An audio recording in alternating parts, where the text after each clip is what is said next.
জুমআ আজকে আমি আপনাদের সামনে সংক্ষিপ্ত আলোচনা করব যে ন্যায় বিচার, যেহেতু আপনি অন্যায় বিচার করতে পারবেন না, আপনি জুলুম করতে পারবেন না, তাহলে আপনি কিভাবে ন্যায় প্রতিষ্ঠা করবেন, কিভাবে আপনি সুবিচার করবেন, ন্যায় পরায়ণতা দেখাবেন, এই বিষয়ে আমি সংক্ষিপ্ত আলোচনা রাখবো। যদি আল্লাহ রাব্বুল আলামিন আমাকে তৌফিক দান করেন, ওমা তৌফিক ইল্লা বিল্লাহ আলাইহি তাওয়াক্কালতু ওয়া ইলাইহি উনীব। সম্মানিত হাজিরিন, আমি আপনাদের সামনে দুটি আয়াত এবং বিশ্বনবী হযরত মুহাম্মদ সাল্লাল্লাহু আলাইহি ওয়াসাল্লামের অসংখ্য ভান্ডার থেকে একখানা হাদিস তিলাওয়াত করেছি। উক্ত আয়াত এবং হাদিসকে সামনে রেখে সংক্ষিপ্ত আলোচনা করার চেষ্টা করব। সম্মানিত উপস্থিতি,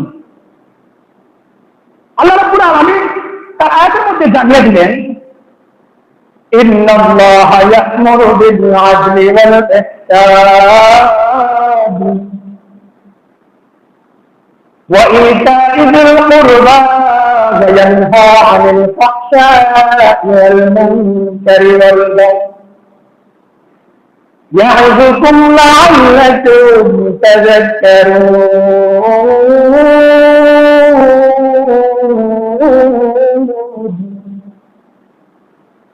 আল্লাহ রাব্বুল আলামিন বলেন, ইন্নাল্লাহা ইয়া'মুরু, আল্লাহ রাব্বুল আলামিন বলেন আমি তোমাদেরকে আদেশ দিচ্ছি, তোমাদেরকে নির্দেশ দিচ্ছি। ইন্নাল্লাহা ইয়া'মুরু, নিশ্চয় আমি আল্লাহ রাব্বুল আলামিন তোমাদেরকে আদেশ দিচ্ছি। কিসের আদেশ? বিল আদলি ওয়াল ইহসান।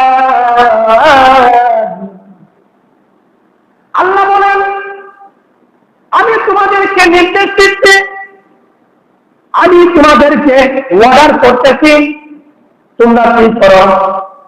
বিল আদলি ওয়াল ইহসান, তোমরা ন্যায় বিচার করো, ন্যায় প্রতিষ্ঠা করো। ওয়াল ইহসান ওয়া ইতা'i যিল কুরবা। আল্লাহ রাব্বুল আলামিন বলেন আমি তোমাদেরকে আদেশ দিচ্ছি, তোমরা ন্যায় প্রতিষ্ঠা করো, ন্যায় বিচার করো। আর কি করো? তোমাদের প্রতিবেশীদের সাথে তাদেরকে সাহায্য করো, পাশাপাশি তাদের সাথে ভালো ব্যবহার করো।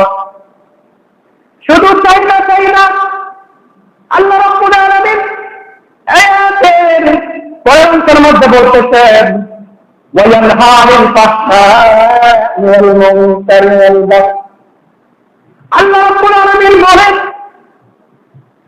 তোমরা ন্যায় প্রতিষ্ঠা করো, তোমাদের আত্মীয় স্বজনদেরকে তোমরা সাহায্য করো, তাদের সাথে ভালো ব্যবহার করো।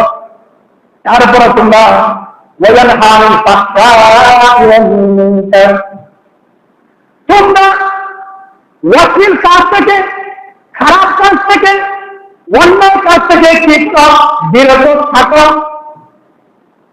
এই কথাগুলো আমাদেরকে কেন বলতেছেন? কেন বললে কিসের জন্য বলতেছেন? আল্লাহ রাব্বুল আলামিন বলেন ইয়াউযুকুম লাআল্লাকুম তাযাক্কারুন। এই কথাগুলো আমি তোমাদেরকে ওয়াজ করতেছি, তোমাদেরকে আমি নির্দেশ দিচ্ছি, তোমাদেরকে আমি উপদেশ দিতেছি।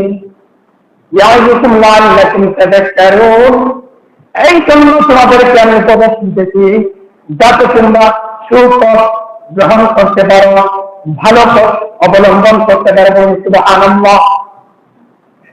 তাহলে বুঝা গেল আল্লাহ রাব্বুল আলামিন এই আয়াতের মধ্যে বলে দিচ্ছেন যে তোমরা, আমি আল্লাহ তাআলা তোমাদেরকে ন্যায় বিচার প্রতিষ্ঠা করা নির্দেশ দিচ্ছি, পাশাপাশি তোমাদের আত্মীয় স্বজনদের সাথে তাদেরকে সাহায্য করো এবং তাদের সাথে ভালো ব্যবহার করো, এবং তোমরা অশ্লীল খারাপ অন্যায় কাজ থেকে বিরত রাখো।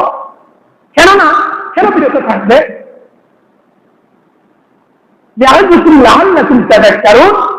আমি তোমাদেরকে এই জন্য নির্দেশ দিচ্ছি, এই জন্য আমি ওয়াজ করতেছি, উপদেশ দিচ্ছি, যাতে তোমরা সুপথ অবলম্বন করতে পারো, সুপথ তোমরা বেছে নিতে পারো।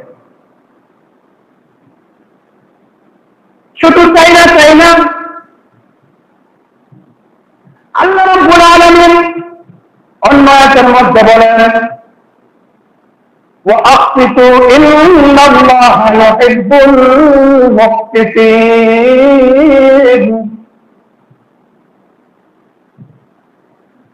তোমরা সুবিচার করো ইন্নাল্লাহ ইউহিব্বুল মুকসিতিন কেননা আমি আল্লাহ রাব্বুল আলামিন